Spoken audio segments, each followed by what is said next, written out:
जहां एक तपस्वी साधु अपनी साधना में लीन रहते थे। साधु का नाम होना था और उनकी तपस्या की महिमा दूर दूर तक फैली हुई थी। साधु ने काम, क्रोध और मोहन जैसे सभी सांसारिक विकारों से स्वयं को मुक्त कर लिया था।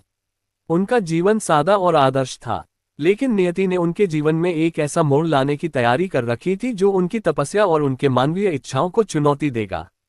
जंगल में आगमन। एक दिन उस जंगल में कुमारी युवती का आगमन हुआ। उसका नाम स्वर्णलता था और वहां अद्भुत सौंदर्य के धनी थे। वह अपने परिवार के दुखों से त्रस्त होकर जंगल में आत्म शांति की खोज में आई थी। स्वर्णलता को किसी ने बताया था कि दर्पण 8 के आश्रम में जाकर वह अपने सारे दुखों का समाधान पा सकते हैं।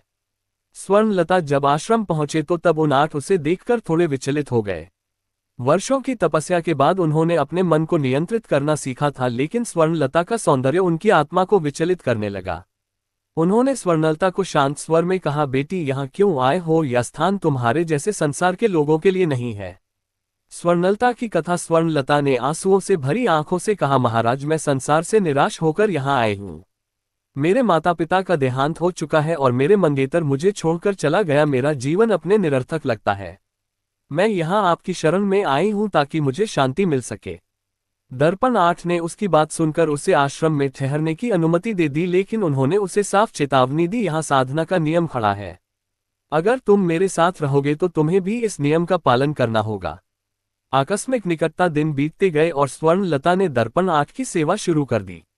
वह आश्रम की सफाई करते, भोजन बनाती और साधना में उनका साथ देती, लेकिन समय के साथ तपोवन आपके मन में कुछ अजीब सी बेचैनी बढ़ने लगी। स्वर्णलता की उपस्थिति ने उनकी वर्षों की तपस्या को हिलाकर रख दिया। एक रात जब स्वर्णलता ने उनसे ध्यान के नियमों पर सवाल किया तो उनके बातचीत गहराई तक पहुंच गई। स्वर्णलता ने पूछा, महाराज, क्या मनुष्य की इच्छाओं को पूरी तरह दबाया जा सकता है?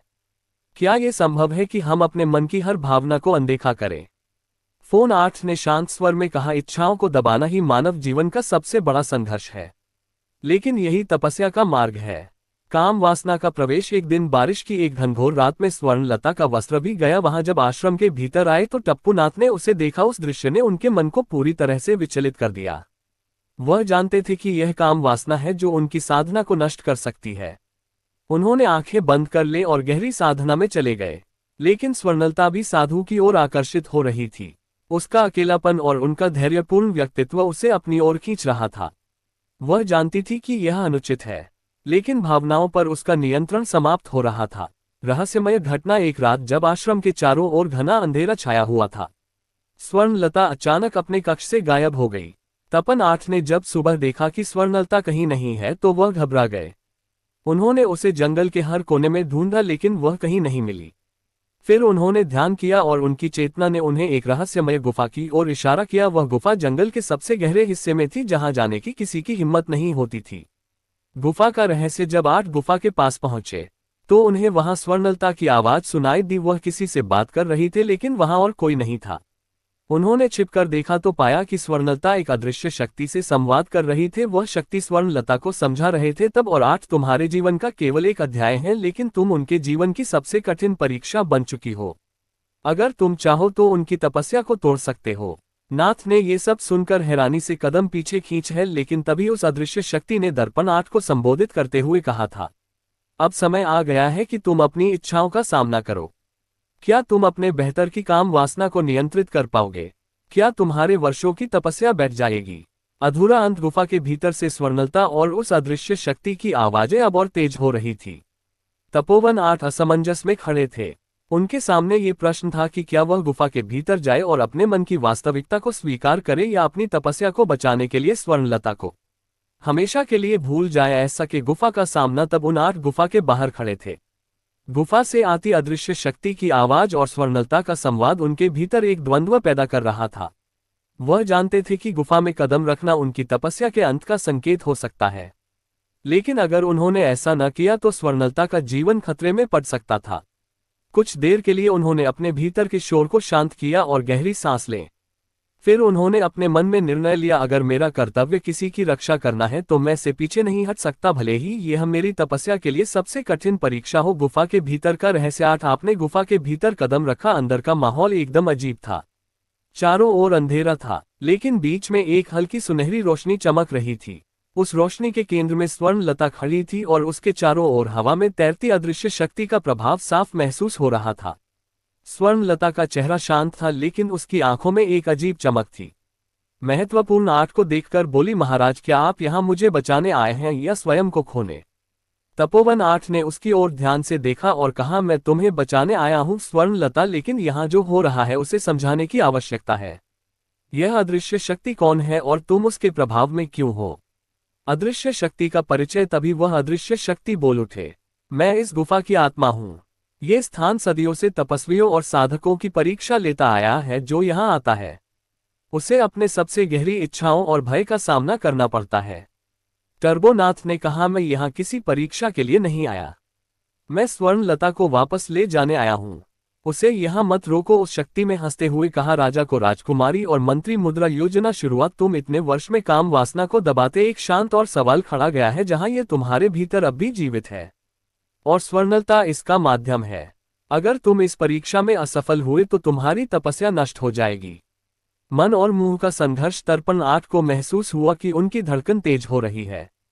उनके भीतर काम और मुंह की लहरें उठने लगी, लेकिन उन्होंने अपनी चेतना को शांत करने का प्रयास किया। उन्होंने आंखें बंद की और गहरी साधना में चले गए। स्वर्णलता ने उनकी ओर देखा और धीमे स्वर में कहा, महाराज, अगर यह मेरी उपस्थिति है जो आपकी तपस्या को तोड़ रही है तो मुझे यही स्थान छोड़ देना चाहिए। मुझे बचाने के लिए अपने वर्षों की साधना का बलिदान मत कीजिए। लेकिन तपोवन आठ ने आंखें खोलकर कहा, यह परीक्षा केवल मेरी नहीं है स्वर्णलता, या तुम्हारे लिए भी है। तुम यहाँ क्यों हो और इस गुफा ने तुम्हें क्यों चुना है, ये जानना भी आवश्यक है। गुफा के रहस्यमय कथा। अदृश्य शक्ति ने कहा, स्वर्णलता का आगमन कोई संयोग नहीं है, वह इस गुफा की भविष्यवाणी का हिस्सा है। इस गुफा में प्रवेश करने वाली पहली स्त्री वही है जो एक साधक की परीक्षा लेगी और उसकी साधना को या तो शिखर तक पहुंचाएगी या उसे नष्ट कर देगी।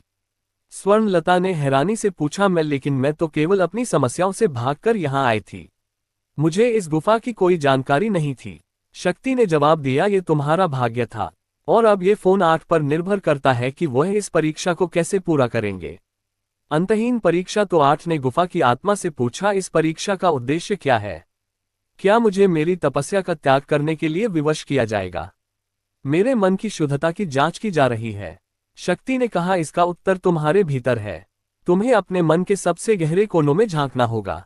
अगर तुम काम वासना के मुंह में फंस गए तो तुम्हारी साधना समाप्त हो जाएगी, लेकिन अगर तुम इसे पार कर गए तो तुम मानवता के लिए एक अद्वितीय उदाहरण बनोगे। स्वर्णलता का परिवर्तन। इस बीच स्वर्णलता के मन में भी परिवर्तन हो रहा था। उसने महसूस किया कि उसका यहाँ आना केवल उसके व्यक्तिगत दुखों का समाधान नहीं था, महत्वपूर्ण आठ के लिए भी एक महत्वपूर्ण कड़ी थी। उसने साहपूर्वक कहा, महाराज, अगर मेरी उपस्थिति आपको विचलित कर रही है तो मुझे ये स्थान छोड़ देना चाहिए। मैं आपके लिए और किसी भी परीक्षा के लिए बाधा नहीं बनना चाहते। तब नाथ ने उसकी ओर देखा और कहा, नहीं स्वर्णलता, ये परीक्षा केवल मेरी नहीं है, ये तुम्हारे साहस और सत्य के प्रति समर्पण की भी जांच है। इस गुफा की चुनौती का सामना साथ मिलकर करना होगा। रहस्य और गहराता गया जैसे कि वे दोनों गुफा की गहराइयों में आगे बढ़े, अजीब घटनाएं होने लगी। हर कोने पर एक नया प्रतिबिंब दिखाई देता। कभी स्वर्णलता तपोवन आपकी इच्छाओं का सामना करती नजर आती तो कभी उन आठ अपनी ही छवि में फंस जाते। गुफा की आत्मा ने कहा, यात्रा भी समाप्त नहीं हुई, सबसे कठिन परीक्षा अभी बाकी है।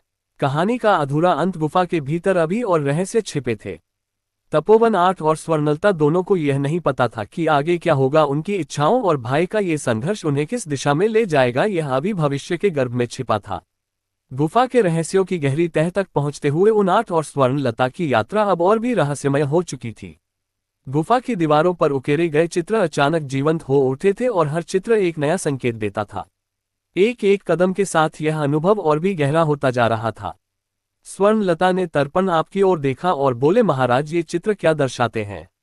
मुझे लग रहा है जैसे गोपा हमें एक विशेष मार्ग पर ले जा रही है, लेकिन हम कहाँ पहुंचेंगे इसका कोई पता नहीं होना। अपने गंभीर स्वर में उत्तर दिया, ये चित्र केवल प्रतीक है स्वर्णलता, इनका मतलब समझने के लिए हमें गुफा की आत्मा से और भी बातें करने होंगे।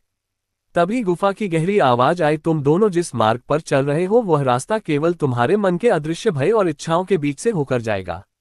तुम्हें अपने सबसे गहरे डर का सामना करना होगा, और अगर तुम उसे पार कर पाते हो तो तुम्हारी साधना पूरी होगी। स्वर्णलता का सामना अपने डर से। स्वर्णलता ने डर के मिश्रित भावनाओं के साथ गुफा के अंधेरे में एक कदम और बढ़ाया। अचानक उसे एक तस्वीर सामने दिखे जिसमें उसकी अपनी छवि थी। वह एक धन्य और आदर्श महिला बन चुकी थी, परंतु उसकी आंखों में एक अजीब डर था। वह खुद से पूछने लगे, क्या मैं इस आदर्श के योग्य हूं? तब उन 8 ने स्वर्णलता को गहरे सोच में देखा और पूछा, क्या तुम तैयार हो? क्या तुम अपने सबसे बड़े डर का सामना करने के लिए तैयार हो? स्वर्णलता ने धीरे से कहा, मुझे अपने भीतर के डर से लड़ना होगा। मुझे लगता है कि ये डर मेरी असली पहचान से जुड़ा है। तपन 8 का सामना अपने अतीत से। इसी बीच दर्पण के सामने भी एक नया रहस्य आया। गुफा की दीवार पर उकेरे गए चित्रों में से एक चित्र अचानक आकार लेने लगा। वह शत्रुतापूर्ण के अतीत का था। उसका पहला दिन जब उसने तपस्या करने का निर्णय लिया था। तब उन 8 में गहरी सांस ली और सोचा, ये तो मेरी तपस्या का पहला दिन था जब मैं नायक बनने का सपना देखता था। क्या मैं भी उस रास्ते पर चल पा रहा हूं? गुफा की आत्मा ने फोन के मन में उठे सवाल का उत्तर दिया, ये तुम पर निर्भर करता है। अगर तुम अपने अतीत की गलतियों को स्वीकार कर लेते हो तो तुम अपने अगले कदम में सफलता प्राप्त करोगे। गुफा का आखिरी संदेश। तपोवन 8 और स्वर्णलता दोनों गुफा की अंधेरी गहराइयों में एक साथ चल रहे थे, लेकिन एक एक कदम पर उन्हें अपने भीतर के संघर्ष का सामना करना पड़ रहा था। जैसे जैसे वे और आगे बढ़े, गुफा की दीवारें और भी जटिल होती जा रही थी। गुफा की आवाज ने फिर से गुजरते हुए कहा, अब तुम अपने अंतर्द्वंद्वों से बाहर निकलने का समय आ गया है। इस गुफा का हर रास्ता तुम्हारे भीतर के भय और इच्छाओं से संबंधित है। तुम दोनों का भविष्य इस पर निर्भर करेगा कि तुम किस मार्ग का चयन करते हो। तो फोन 8 ने गंभीरता से उत्तर दिया, हम दोनों ये रास्ता मिलकर तय करेंगे, क्योंकि यह हमारे साहस और समर्पण की परीक्षा है। हम न तो अपने डर से भागेंगे और न ही अपने कर्तव्यों से। स्वर्णलता ने तपोवन 8 के बाद से प्रेरित होकर कहा, हम दोनों अब किसी भी कश्मकश से ऊपर हैं। हम अपने सच्चे शो को पहचानने की ओर बढ़ेंगे। गुफा का अंत और शुरुआत। गुफा के भीतर की शक्ति में फिर से बोलते हुए कहा, तुम दोनों ने परीक्षा के इस चरण को पार किया, लेकिन अब तुम्हारी यात्रा का असली उद्देश्य शुरू होगा। तुम्हें पता चलेगा कि इस दुनिया में सबसे बड़ा सत्य क्या है और किस तरह तुम दोनों उसे खोज सकते हो। तपोवन 8 और स्वर्णलता ने एक दूसरे की ओर देखा और उनके दिलों में एक नई उम्मीद की किरण जगी। उन्हें महसूस हुआ कि अब उनका सामना न केवल इस गुफा से बल्कि अपने भीतर के सबसे बड़े रहस्यों से भी होगा। अगला कदम। जब वे आगे बढ़े तो एक प्रकाश की किरण सामने दिखाई दी जो उन्हें नए राष्ट्र की ओर ले जाती थी। क्या ये रास्ता उनकी तपस्या और साहस का सम्मान करेगा? क्या गुफा का रहस्य सचमुच खत्म हो चुका था या एक नया रहस्य सामने आने वाला था? अभी यह सफर अधूरा था और आगे की यात्रा में बहुत कुछ था जो दोनों को सीखना और समझना था। गुफा के भीतर की नई परीक्षा। तपोवन 8 और स्वर्णलता दोनों अब गुफा की गहराई में बहुत दूर तक पहुंच चुके थे। चारों ओर घना अंधेरा था, लेकिन कहीं न कहीं से एक हल्की सी चमक आती दिख रही थी। उनके कदमों की आवाज गुफा के सन्नाटे में गूंज रही थी और गुफा की दीवारों पर उकेरे गए चित्रों से आ रही हल्की सी रोशनी उनकी यात्रा को आसान बना रही थी। हर कदम पर एक नया रहस्य सामने आ रहा था। तपोवन आपकी आंखों में एक नई चमक थी, जैसे वह अब अपने भीतर के भय और इच्छाओं से उबरने की दिशा में कदम बढ़ा रहे थे। उनके मन में एक सवाल था, क्या ये गुफा हमें केवल हमारी इच्छाओं और डर का सामना करने के लिए है या फिर यह कुछ और छुपा रही है? स्वर्णलता ने उनकी ओर देखा और कहा, महाराज, क्या आप नहीं महसूस कर रहे कि गुफा का हर कोना हमें हमारी सच्चाई से मिलाने की कोशिश कर रहा है? मुझे लगता है कि हमें एक और परीक्षा का सामना करना होगा। तपोवन आपने उत्तर दिया, ये तो तय है, लेकिन हमें ये समझना होगा कि जो भी परीक्षा हो उसका सामना हम दोनों को मिलकर करना होगा। गुफा के अंतिम कक्ष में प्रवेश जैसे ही वे दोनों गुफा के सबसे गहरे कक्ष की ओर बढ़े, अचानक से एक मजबूत हवा का झोंका उनके चेहरे पर पड़ा। हवा के साथ साथ एक रहस्यमय संगीत भी गूंजने लगा। गुफा की दीवारों पर अब कुछ और बदलाव दिखाई देने लगे थे। तस्वीरें जीवित हो उठे थे और उनमें से एक के भीतर एक देवी की आकृति उभर रही थी। यह क्या है? स्वर्णलता ने चौंकते हुए पूछा। तपन आपने ध्यान से देखा और फिर धीरे से कहा, यह कोई देवी का रूप नहीं बल्कि एक परीक्षा का प्रतीक है। हम दोनों को एक साथ इस अंतिम चरण से गुजरना होगा। तभी गुफा की अदृश्य शक्ति में गूंजते हुए कहा, तुम दोनों की परीक्षा अब अपने अंतिम चरण में है। तुम्हें अपने सबसे गहरे डर का सामना करना होगा और अगर तुम इसे पार कर लेते हो तो तुम सच्चे साधक बन जाओगे। स्वर्णलता का आत्मसंघर्ष। स्वर्णलता ने गहरी सांस ले और ध्यान से देवी की आकृति को देखा। अचानक उसके सामने दृश्य उभरा। वह एक बड़ी भीड़ में खड़ी थी और उसे चारों ओर से आलोचनाएं सुनाई दे रही थी। लोग उसके बारे में बात कर रहे थे। ये स्वर्णलता जो कभी अपनी इच्छाओं और कमजोरियों को पूरा करती थी, अब एक साध्वी बनने की कोशिश कर रही है। स्वर्णलता का मन अंदर ही अंदर तड़प उठा, उसे अपने भीतर के भय का सामना करना पड़ा। क्या वह सचमुच इस स्थिति के योग्य थी? क्या उसकी इच्छाओं और भाइयों को पार कर पाना संभव था? तपोवन 8 में स्वर्णलता को देखा और कहा, स्वर्णलता, ये केवल तुम्हारा डर नहीं, ये तुम्हारी आत्मा का सबसे बड़ा सवाल है। तुम्हें ये समझना होगा कि दुनिया की सोच से ज्यादा महत्वपूर्ण तुम्हारी खुद की पहचान है। तुम हो जो तुम खुद को मानती हो, न कि वह जो लोग तुम्हें बनाना चाहते हैं। स्वर्णलता ने तर्पण आपकी बातों को सुना और फिर अपने भीतर के डर को शांत किया। उसने अपनी आंखें बंद की और खुद से कहा, मैं अपनी इच्छाओं से ऊपर उठ चुके हूं, मैं अपनी सच्चाई को जानने के लिए तैयार हूं। तपोवन 8 का परीक्षा में सामना अब आपकी बारी थी। जैसे ही उसने देवी की आकृति पर ध्यान दिया, उसके सामने एक दृश्य उभारा। वह अपने गुरु के पास बैठा था जब गुरु ने उसे अपनी तपस्या को और गहरे स्तर तक पहुंचाने की सलाह दी थी। गुरु ने कहा था, तुम्हें अपने भीतर की सबसे गहरी इच्छा को पहचानना होगा और जब तुम उसे नियंत्रित कर सको तब तुम्हारी तपस्या पूरी मानी जाएगी। तपन 8 ने सोचा, क्या वह सचमुच अपने भीतर के इच्छाओं को नियंत्रित कर सकता है? क्या उसने सच में अपनी तपस्या को पूरी तरह से साध लिया था? गुफा की आवाज फिर से आई, तपन 8, तुम अपने भीतर के सबसे गहरे भय से लड़ रहे हो। अगर तुम अपने भीतर की इच्छाओं को पूरी तरह से नियंत्रित कर पाते हो तो तुम सच्चे साधक बन जाओगे। तपोवन 8 में गहरी सांस ली और कहा, मैंने अपनी तपस्या में अपने सबसे गहरे इच्छाओं को नियंत्रित करने का संकल्प लिया है और अब मैं इसे पूरा करूंगा। गुफा की आत्मा का अंतिम संदेश। तभी गुफा की गहरी आवाज आए, तुम दोनों ने अपनी इच्छाओं और भय का सामना कर लिया है। तुम्हारे भीतर की सच्चाई सामने आ चुकी है। तुम अब अपने जीवन के उद्देश्य को समझ चुके हो। गुफा की दीवारों पर एक रोशनी से फैलने लगी और देवी की आकृति धीरे धीरे गायब हो गई। तूफान का माहौल शांत और निष्कलंक था। द फोन 8 और स्वर्णलता ने एक दूसरे की ओर देखा और महसूस किया कि उनकी यात्रा पूरी हो चुकी थी। अंतिम सत्य की प्राप्ति। गुफा से बाहर निकलते हुए तब नाथ और स्वर्णलता दोनों ने महसूस किया कि वे अब एक नए अध्याय की शुरुआत कर रहे थे।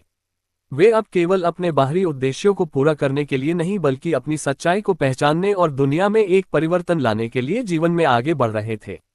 तपोवन आपने स्वर्णलता से कहा, स्वर्णलता, हमारी यात्रा केवल एक साधक की यात्रा नहीं थे, ये हमारे भीतर की छांव, डर और सत्य को समझने की यात्रा थी।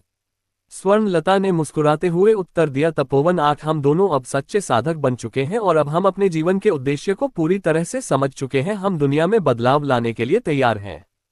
कहानी का समापन। गुफा के बाहर आकर तपन 8 और स्वर्णलता ने एक नई दिशा में कदम बढ़ाया। ये रास्ता अब उनके लिए एक नया अध्याय था। गुफा में जो रह था वह अब उनके साथ था। ये केवल उनकी यात्रा का एक हिस्सा था। अब उन्हें सच्चे उद्देश्य की प्राप्ति का अनुभव हो चुका था और उनका सामना नए अध्याय से था। क्या वे अपनी साधना को सच्ची सफलता तक ले जाएंगे? क्या वे अपने जीवन के उद्देश्य को और गहराई से समझ पाएंगे? ये सवाल अब उनके लिए न केवल एक चुनौती थी, बल्कि यह उनका नया सत्य था। तो दोस्तों, अगर आपको हमारी यह कहानी पसंद आई हो तो इसे लाइक जरूर करें। हाँ, हमारे चैनल को सब्सक्राइब करना ना भूलें।